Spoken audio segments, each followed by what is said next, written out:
อนันตานาคาทิบดีบารมีไพศา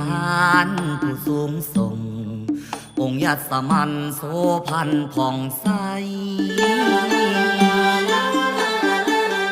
องค์ศรีสัตนาคมหาพีเดโชพยาสีสุดโท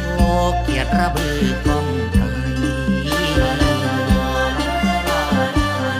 องค์เพชรพัทราราชสิริชุมโสพินองค์พญามุจจรินทวินทำนำผัดไทย